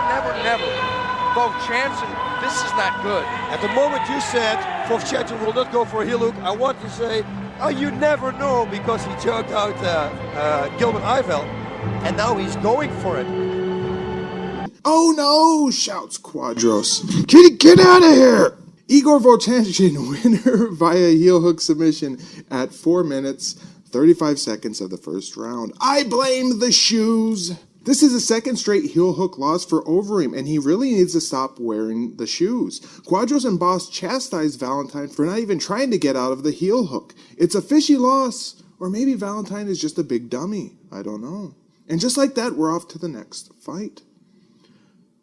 We'll head back over to our friend Alistair and see what he thought of this fight.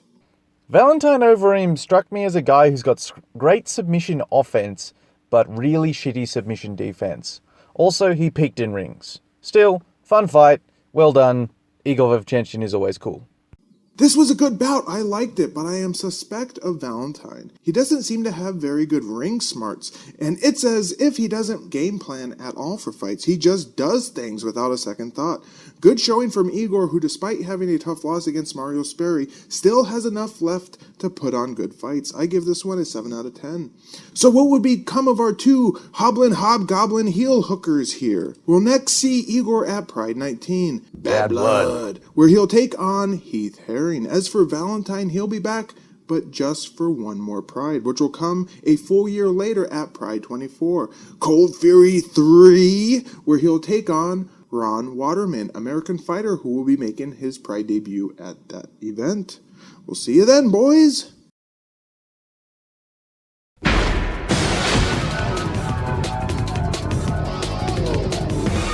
We're off to the next fight of Pride 18, which sees a returning Akira Shoji taking on newcomer to Pride, Jeremy Horn. Akira was 27 years old and his MMA record was 8-5-6. Jeremy Horn from the USA was 26 years old, meanwhile, and his record was, holy sheets, 51-11-4. Akira is back in Pride, missing Pride 17. He was last seen at Pride 16, where he fought the behemoth Semmy Schilt in a TKO losing affair. Now he welcomes in world-traveled journeyman of MMA despite his young age. But just who is this Jeremy Horn fellow anyway?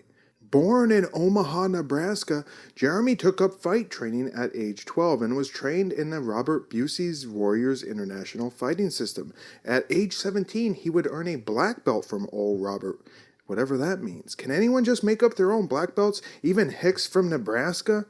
After that, Jeremy would find himself joining the Militich fighting system out of Bettendorf, Iowa, and in March of 1996, at 20 years of age, he would have his first fight in a dingy warehouse somewhere in Atlanta. He would defeat his opponent that day, Rick Graveson, via armbar in under 2 minutes. Jeremy would then join the Extreme Challenge promotion after that in late 1996, with notable bouts while there against Dan Severn at Extreme Challenge 7 in June of 1997, a draw, and then twice against MMA fighting whore Travis Fulton, first at Extreme Challenge 9 in August of 97 and then Extreme Challenge 16 in March of 1998, both draws. After having 9 bouts in Extreme Challenge, Jeremy would be invited to the UFC in May of 1998 for UFC 17, where he was pitted against Frank Shamrock. Frank was 16-7-1 at the time, and Jeremy was 9-2-3. Despite Frank having arguably a higher caliber of opponents in his career, Jeremy was able to stay with him for 16 minutes before Frank finally caught him in a knee bar. After that, Jeremy would summon his MMA animal fighting spirit and proceed to bang out 31 fights from June of 1998 until December of 1999, only losing twice over those 31 fights with 1 draw.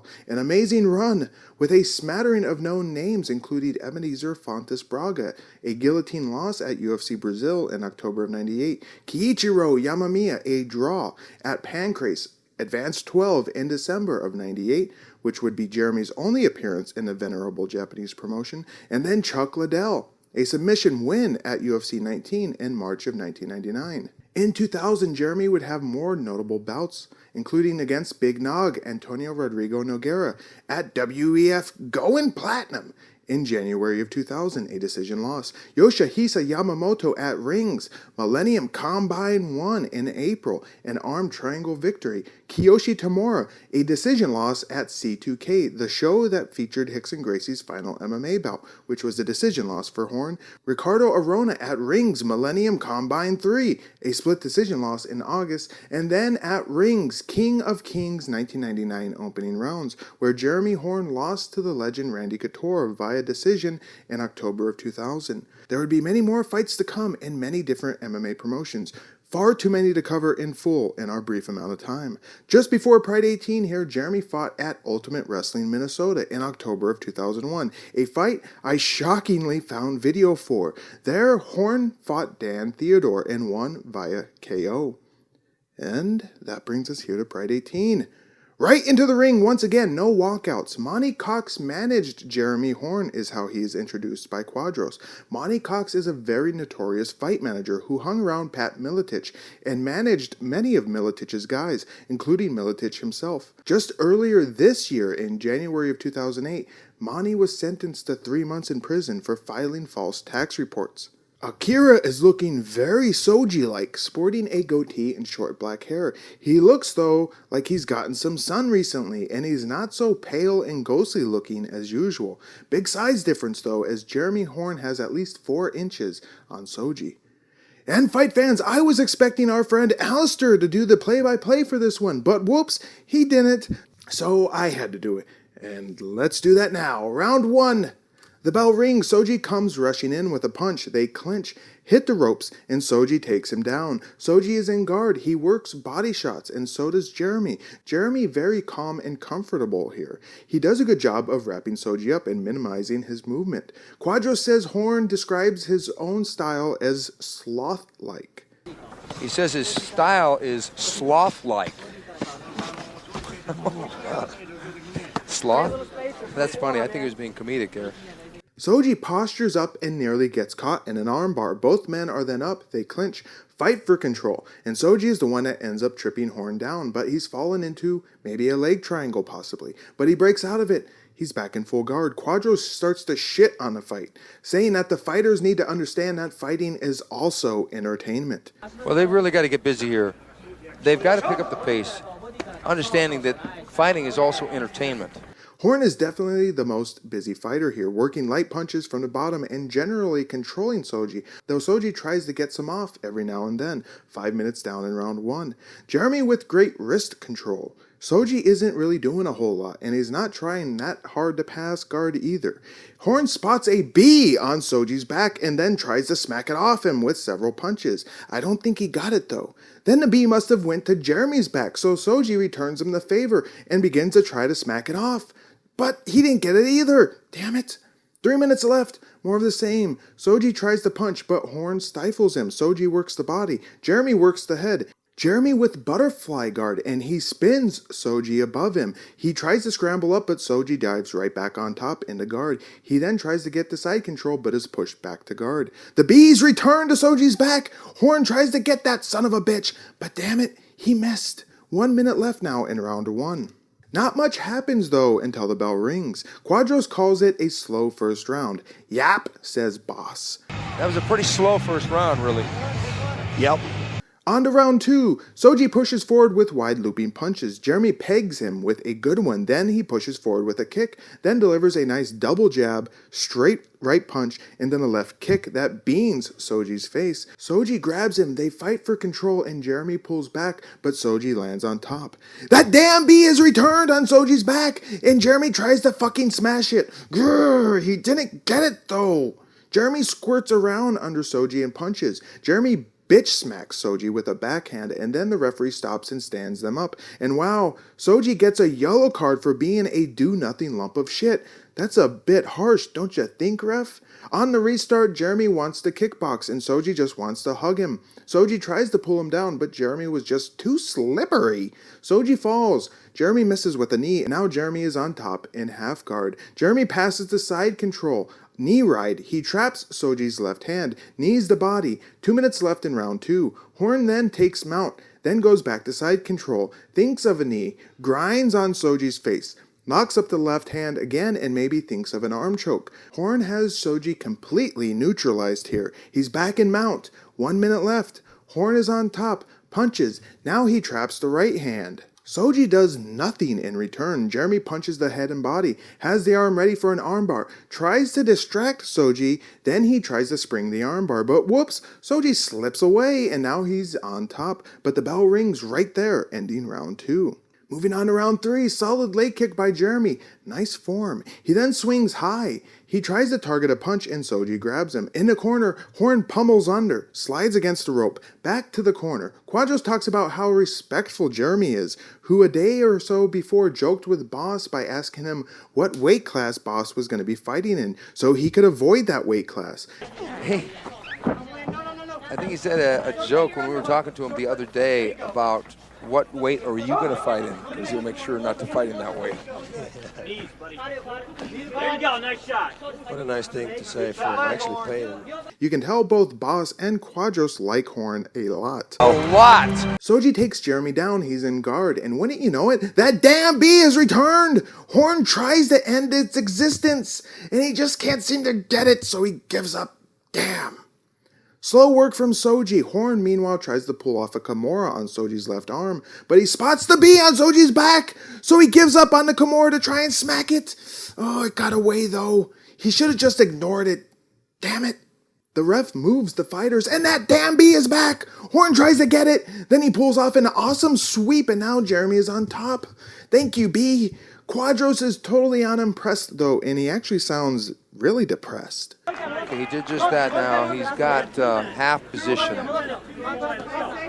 Horn gets side control. Shoji spins out of it. On his knees. Horn knees him. Shoji rolls to his back. Jeremy has side control again. 2 minutes left now in our fight. Horn knee rides again. Knees the head. Traps the right wrist. Takes mount. Works the body. Shoji bucks. 1 minute left now. Can Horn finish him? Knee right again. Shoji turns. Jeremy takes his back. Rolls Shoji over. He has a body lock on him. He tries for a choke, but time is running short. He gives up on it. Shoji turns. Horn punches him. They roll over. Hard hammer shots by Jeremy, and then the bell rings, ending our fight.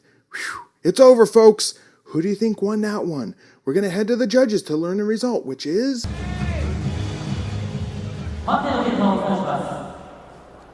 Judge Battle, Jeremy.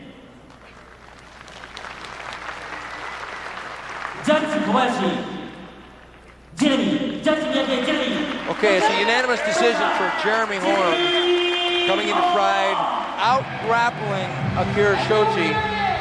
What's next from, Murilo Ninja would be a great fight. Jeremy Horn, victor, via decision after 3 rounds. Let's head over to our friend Alistair and get his thoughts on this fight. Holy shit, this fight was terrible. Every second that Akira Shoji spent on offense was god-awful. Thank God he got beaten up by Jeremy Horn so bad in the 2nd and 3rd rounds. Not a great fight. Feel free to skip it. Here's my thoughts. This one was a bit of a chest match, and both men got sweaty real quick, which probably negated some of the submission attempts. It was a good grappling match overall, I guess. Horn looked good, but this one was a bit of a slog.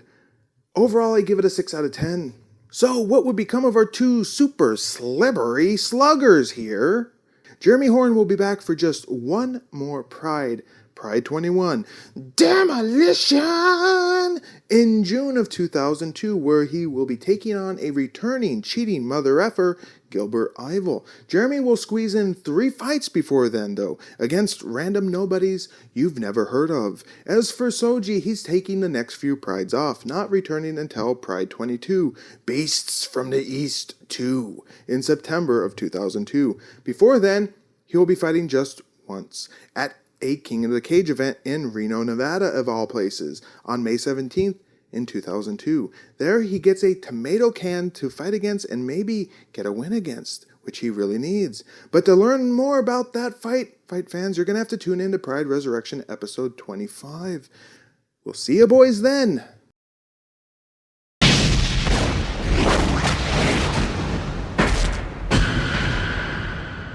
Wanderlei Silva is literally a guy that no one right now wants to fight. I've asked so many fighters, would they like to fight Wanderlei in the next fight? And they said, no, maybe down the road. Now tonight, he's got to remain focused. He can't take Otsuka lightly because Otsuka is the upset kid in some ways. Oh yeah, Otsuka made a big upset when he entered the Pride for the first time. He fought against Marco Ruas and he beat Marco Ruas. Then he went to distance with Igor Vovchanchyn, he went to distance with Renzo Gracie, but now he had a few losses. He wants to be back. He wants to show the people here in his hometown in Japan that he still is in the game. I don't know about this. But the thing is, with Wanderlei Silva, one of the most dangerous strikers for sure, Wanderlei is in a tough situation. If the fight goes the distance, are people going to think that he's gotten weaker? In a way, there's a lot of pressure on him to destroy Otsuka, who's lost his last couple fights. Yeah, it's like you said, for Otsuka, there's no lose situation. He fights the man of the man. If he loses, he loses against the middleweight champion.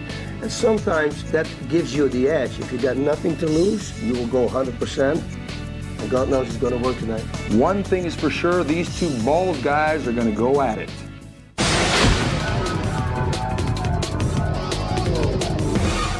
The next bout of Pride 18 sees a returning, reigning Pride middleweight champion Wanderlei Silva taking on a returning Alexander Otsuka, and a bout that is definitely not for the Pride middleweight title. Wanderlei was 25 years old and his MMA record stood at 17-3 and won no contest. The Diet Butcher, meanwhile, was 30 years old and his record was 2-8. Wah wah.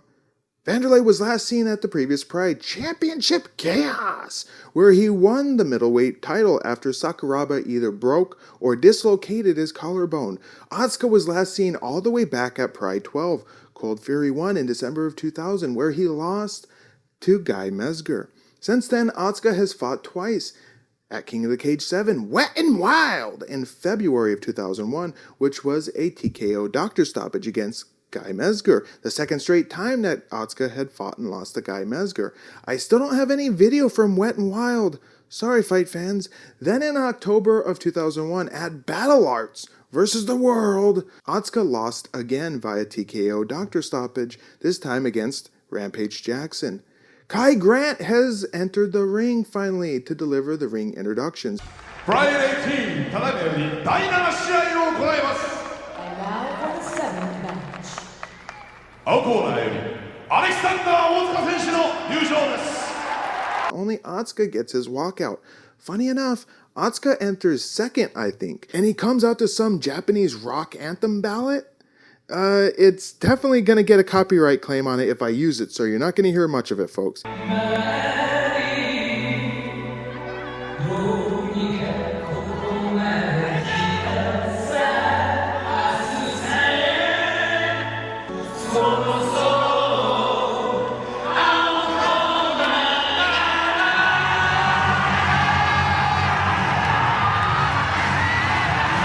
He gets a big ovation, though, when Lenny Hart announces his name. Geezer tidbit, These men were born 2 weeks apart in July. Wanderlei was born on July 3rd and Otsuka was born on July 17th.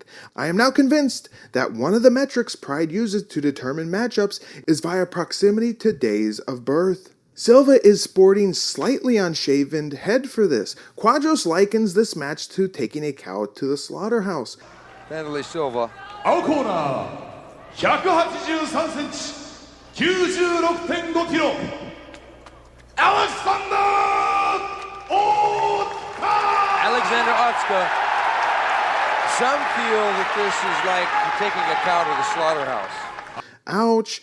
Otsuka taking a departure from his usual flamboyant colors. He has white flames over black trunks. Silva is wearing a similar fashion though, wearing just white and black, no flames. During a stare down, Quadros says he's never seen a more violent specimen than Wanderlei Silva, and I can't argue with that. Wanderlei during this time was a stone cold killer, but Otsuka has a size advantage on him in this fight, a good couple inches taller and likely 15 pounds or so heavier. We catch a glimpse of Sakuraba at the commentator's booth with a headset on. He must be providing guest commentary for the Japanese broadcast. That's something I would love to hear with a translation. Anyway, time for the fight. Round 1. Dead silence in the crowd as the men face off. Oh, it's so silent in the place here. Otsuka feints, then he pulls the trigger on a kick, but the well-trained Silva counters with furious punches.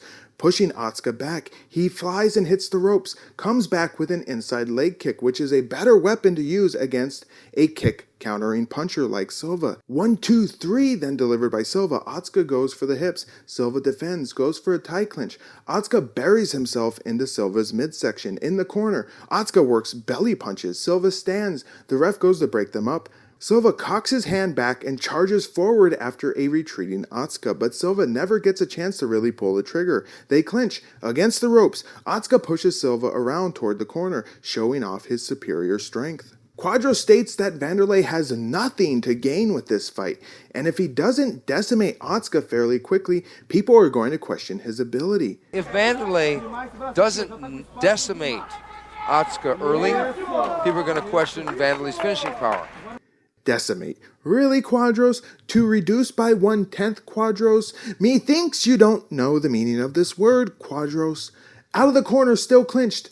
They jostle for position, back in the corner. Knee by Otsuka. He's still in control. The ref is in to separate the fighters. On the restart, Otsuka fixes a wedgie he has, and Silva tries to capitalize on it. But he doesn't. They clinch. Otsuka takes control against the ropes in the corner. Then Silva pushes forward and takes Otsuka down. Silva is in half guard. He punches, kind of. Otsuka responds with palm strikes to the ribs. Whew, those gotta hurt. Not. Silva takes mount, postures up. Otsuka spins, gets to his knees. Silva tries to kick him, then again, but misses. Otsuka is up, and he fixes his fucking shorts again. 5 minutes down in round 1. Quadros says that Silva wants Tito, Ortiz that is, to come fight him in Pride. Boss says yeah, under the Pride rules. But Wanderlei made the point that he fought Tito in the UFC. Now he wants Tito to come fight him in Pride to return the favor. Yeah, with the Pride rules, which are made for Wanderlei Silva. That would be a fun fight to see. Otsuka shoots, Silva sprawls, knee. Otsuka pulls guard. Silva postures up, the men battle with punches, and Otsuka up kicks. Hard soccer kick by Silva. Silva gasping for air now as he kicks the legs of Otsuka. And I will note, Silva's looking like he's on the juice here, as his muscles are really puffed up. His upper body is simply jacked. Ref is in to stand Otsuka up. On a restart, Otsuka fixes his fucking knee guard! Mezger! Where's Mezger? Never mind. Silva nearly takes advantage of this, but he's slow right now. I question his gas tank. Nice punch by Otsuka. He goes for a looping uppercut, misses. Silva counters, moves in, and decks Otsuka. Against the ropes, he clips Otsuka again. Otsuka falls. Otsuka grabs the legs. Silva sprawls. Knees. Silva is up. He kicks. Otsuka falls back. Silva looking really gassed here. He doesn't pull a trigger on a kick. 3 minutes left now. Silva wings in with a kick. He's on top. Loses position. Otsuka goes for the legs. They are up. The crowd applauds. 3 minutes left. Whoa! That was very stout. Oh, he almost got the mount there. Oh, he's good. Out of balance. He did the same. Clinched against the ropes. Silva knees. Silva with a flurry. Otsuka shoots. Sprawl by Silva. Otsuka should really push the pace here as Silva is tiring. Silva knees. Otsuka pulls guard but Silva gets mount. Pounds Otsuka's head. Otsuka rolls. Silva takes his back. Punches his head. Really hard breaths from Silva. And I know I'm repeating myself here, but Silva's conditioning is really bad. I wonder if it's a side effect from his juiced up muscles. 1 minute left now. Silva has slowed. He stands to go for a kick but misses. Now standing. Otsuka on his back. Silva kicks the legs hard. There's a baby kick in response from Otsuka. More kicks from Silva. He stomps on Otsuka's plump face, then goes for a soccer kick, and then the bell rings right there. Otsuka looking pretty dry. Silva, meanwhile, is a sweaty mess. Quadros asks Boss how he would train a student to fight Silva, tongue-in-cheek like, since both commentators are hinting that Boss himself is going to fight Silva. Boss, if you were going to train a fighter, or be close to a fighter that was going to fight Wanderlei, Yes. how would you approach the fight? If I would be a striker, I would try to knock him out and take myself from a takedown. On to round 2, the men stand off and trade, then clinch against the ropes in the corner. The crowd is dead silent. Once again, it's unbelievable. Ref separation. In the center of the ring, Silva connects with a combo. They clinch. Quadros says that every guy that he and Boss had talked to in the past couple days said they did not want to fight Wanderlei in their next fight. Because every guy that we've talked to over the last couple days, to the man, have said that they do not want to fight Wanderlei in their next fight. Maybe down the road, they say. Yeah. We're back in the corner. Otsuka is muscling Silva around. Ref separation. On the restart, what the fuck is wrong with Otsuka? Waiting at the edge of the chair for the explosion. Double drop kick attempt. We've seen that before. Otsuka has never really landed that, but it looks good. Silva kicks his legs, goes for a side hook kick. Then he goes for the Sakuraba hop and jump stomp that Otsuka defends. Ref stands Otsuka up. Nice kick by Silva. Hey, that's my kick, says Boss. Combination. No, this could be it. That's your kick, Boss. That's my kick. Silva rushes Otsuka. Otsuka shoots. Silva sprawls, but Otsuka turns him down to the mat. 2 minutes left in round 2. Otsuka works from guard. Steady body punches. Silva tries for an armbar. Otsuka spins and gets the side control. Knees, then moves to freaky mount. And then the bell rings right there, ending round 2. So close, Otsuka, yet so far away. Silva needs a big round 3 to cement himself as the top guy. Otherwise, he may be looking to eke out only a decision against the 2-8 Otsuka. On to the third and final round. Kick by Otsuka and Silva wades in. They clinch. Knee by Otsuka. Silva lifts and slams him down with force. Silva is in side control. Silva mounts high and punches. Stands up and Otsuka rolls to his back to defend. Kick in the ass by Silva. Silva goes for a soccer kick. Gets in a punch. More kicks from Silva. Ref stands Otsuka up. They exchange punches. Silva pushes forward with more punches. A clinch. Silva knees. In the corner, Otsuka must be busted open or something as the ref, Yuji Shimada, is staring directly at him. Shimada then looks outside the ring to another ref. Then he calls for a stop to the fight. Wow, Silva's shoulder is covered with blood. Otsuka is checked by the doctor, and his nose looks like it's really fucked up. Boss and Quadros watch the replay, and then suddenly the bell is ringing furiously. Right hand counter by Wanderlei. Wanderlei with another right hand. Wanderlei coming in. Otsuka fighting smart, getting the body lock, surviving another furious flurry by Silva. Silva getting the underhook again. Okay. He started, I guess, in the center of the ring.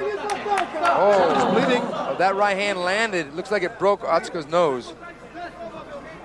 Okay. I doubt they'll stop it on this.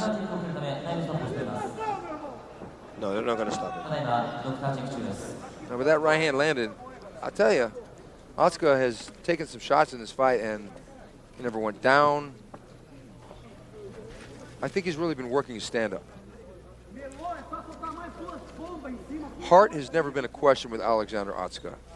And in this fight, he's really demonstrated his ability. Now, here we're going to look at the that right hand right there. Nice. It was a chopping right hand. There's that one right there. That one was probably it. Both of them landed, and it seemed like the second one was the one with the gunpowder in it. Oh, good shot. Yeah, the second one was the one. You really saw him flinch, and that knee right there. That if the punches didn't do it, the knee did it.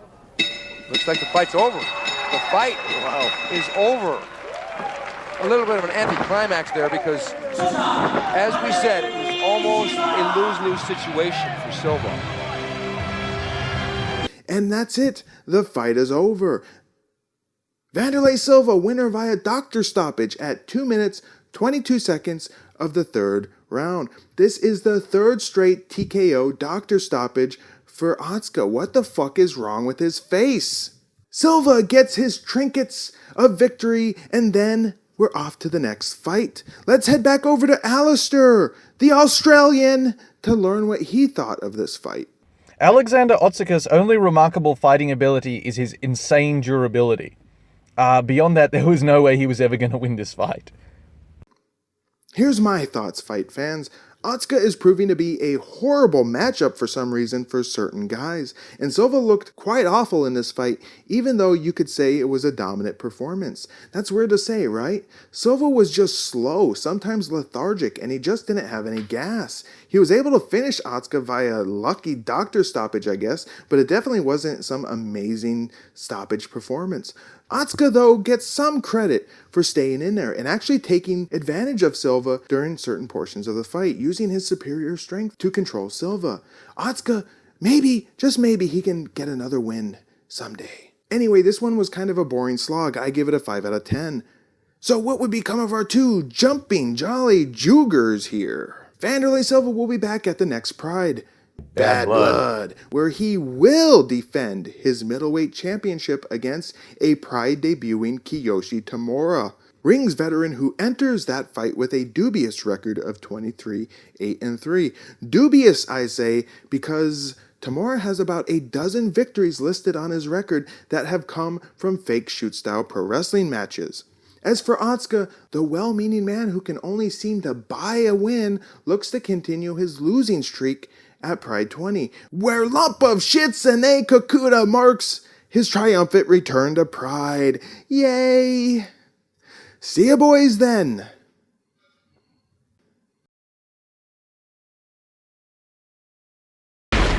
Yoshihiro Takayama is one of the biggest fighters in the Pride circuit. But boss, he's fighting a guy who's even bigger than he is in Semmy Schilt. Oh yeah, and the last time we saw Takayama fight against Fujita, he really impressed me. This guy can take a beating, that's one thing for sure. Also, on the ground, he has more skills than Sam Schilt. So if he's going to take the fight to the ground, it could be trouble for Semmy Schilt. But Semmy Schilt is on a hot streak right now. He's knocking everybody out with knees, with punches, with kicks. If he gets past Takayama, it's wide open for him. He could jump into the top 5 in his next fight. He's got Coleman to fight, maybe Heath Herring, maybe Antonio and Rodrigo Nogueira, the Pride heavyweight champion. The sky is the limit for this young man from Holland.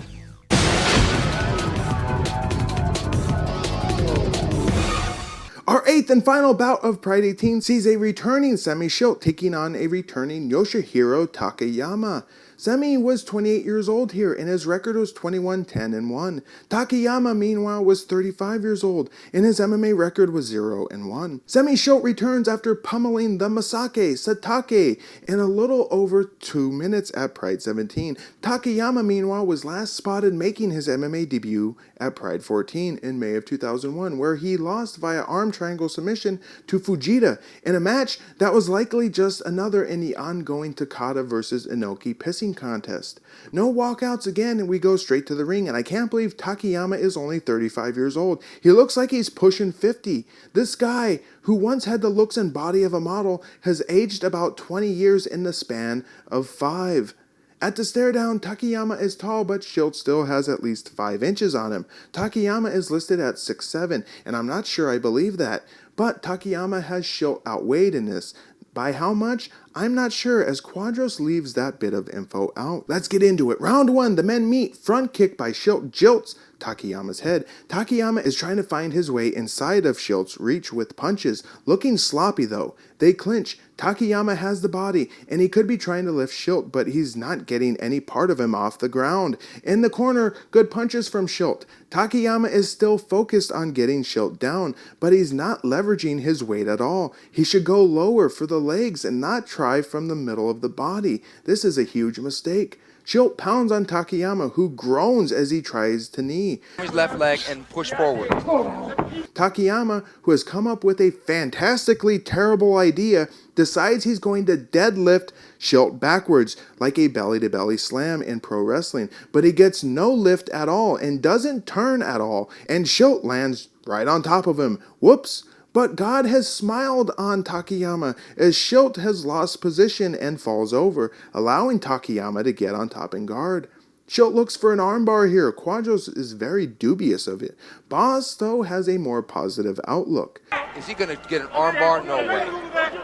He's going to try, yes. Schilt mashes Takayama's face, who is very good at that. Schilt's still holding onto the arm, and now he's switching to a leg triangle, and whoop, Takayama slips out and he stands, then backs away. Takayama looks gassed though, breathing harder than I've ever seen any man breathe in my life. And wow, I can't believe it, Takayama is actually looking uglier than he did earlier. What the fuck is happening? Takayama kicks at Schilt's legs. The ref is in to stand Schilt up. Takayama rages in and tries to punch Schilt, but Schilt is an expert at using his range, keeping Takayama at bay and not allowing him to get inside. Schilt then tees off, landing a distracting kick to the body and then beaning Yama with solid punches, the left which crumples Takayama into the ropes, and Takayama is stone cold KO'd as Schilt lands punches to the bouncing haired head of Takayama. The ref jumps in to save Takayama, and just like that, the fight is over. To the body.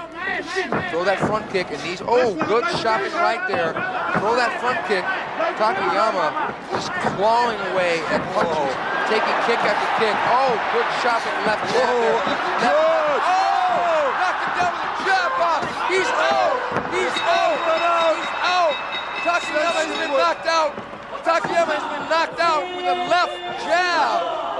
Wow! Whoa, the trainer of Semmy tried to pull guard there. Jumped in. Yeah, kind of what we expected. Wow. Semmy Schilt, winner via KO at 3 minutes and 9 seconds of the first round. Let's head over to Alistair and see what he thought of Takayama versus Semmy Schilt. Holy shit, Semmy Schilt is a scary man. Also, Takayama's belly-to-belly suplex keeps getting him in trouble. Fun enough to watch, but, you know, there was only one way this fight was going to end. Here's my thoughts, fight fans. Takayama had a very poor game plan for this. He should have studied and watched how Shoji was able to take Schilt down in their bout a few prides ago. Shoji went for the legs. Schilt has a high center of mass, which means his body is not a good spot to target for takedowns. His weight means that trying to lift and slam him via the body is a giant mistake. But have you seen Takayama's face? That is not a face that inspires confidence in his smarts. In fact, he looks like an unfrozen Neanderthal from the Ice Age. As Schilt celebrates, Takayama begins to wake up, and then he stands and jeez, Takayama has a giant lump in the center of his forehead. I'm at a loss for words. But Takayama is a good sport, and he salutes Schilt. And listen, I do love Takayama. I can't say that enough. This was a fun fight while it lasted. I give it a 7 out of 10. So what would become of our two good God Almighty men here? Both men will return at Pride 21, which is shaping up to be a hell of a show. Semmy Schilt will be taking on a debuting Fedor. Yes, that Fedor. Takayama, meanwhile, will be taking on Don Fry. Yes, that Don Fry in that fight that is literally the most famous fight in Pride's history. I'm really looking forward to it. We'll see you boys then. Quadros and Boss recap the fights for us, and then whoop, the broadcast is cut off, closing out another fine show. The only thing that was missing from the Pride Fighting Championship is that it was not live. The fights are the best in the world. The fighters are the best in the world. The only thing was missing, not live. And now we got it. People, we're coming live to you. And that's our late Christmas gift to you. So on behalf of our lovely Pride girls, I'm Stephen Quadros. I am the fight professor with my partner, Boss Rutan. El Vapo. Thank you very much, and domo arigato, sayonara. Bye-bye. My overall thoughts on Pride 18 are this. This was a serviceable card with some great showings, but bigger and better cards are to come. Not before we hit the gutter, though, with The Best Volume 1. Bad Blood, the next numbered Pride, is gonna be an amazing show, as is Pride 21, and they will likely make me forget about Pride 18 here, which is why I simply must give it only a 6 out of 10. It was truly unremarkable, despite it having generally good fights and fighters and finishes. Now's the time of the show that we pick the fight of the night. This one was pretty tough, as no fight was truly remarkable, but I'm gonna have to go with Igor Vovchanchyn versus Valentjin Overeem. I love a good Igor victory, so this fight makes me happy. And that wraps up another episode. Wow! What a show! The best yet. It wasn't really, but I gotta say that every time. We will be back in short order for more Pride action, where the hot mess of a show, Pride, The Best Volume 1, is reviewed. I'm really looking forward to it. I mean that. This is a shit show. I can't wait. The Best series is a precursor series to the Bushido series, which would be Pride events dedicated to newer and sometimes smaller fighters. And you won't believe what's in store for us in Pride The Best Volume 1. Held on February 22nd, 2002, Pride The Best Volume 1 features 6 amazing bouts of the best action, starting off with a returning Anthony Macias taking on newcomer Eiji Mitsuoka. Then Pride debuting Jong Wang Kim, notable pancrase lump of shit. He takes on pro wrestler Yoshinori Sasaki, who's making his one and only MMA appearance. Fireworks victim Yohil de Oliveira returns to take on a returning Daijiro Takase. Remember this asshole? Yes. The monster, Baiju himself, Soichi Nishida, makes his triumphant return to take on a triumphant returning Giant Ochai. Wow! Amir Ranavardi makes his return too, not having been seen since Pride. He's going to be taking on a debuting Sokun Ko. And in the main event, debuting Yusuke Imamura takes on, oh boy, a debuting Joe San. This is gonna be a fucking freak show of an event, a dumpster fire, and I am really looking forward to it. But for now, fight fans, I must bid you adieu. I am the most dangerous man alive today. So, for Alistair and the good vibe, who may or may not ever be back, I am the most dangerous man alive today, wishing you goodbye, good luck, and we'll sniff you fucking jerks later.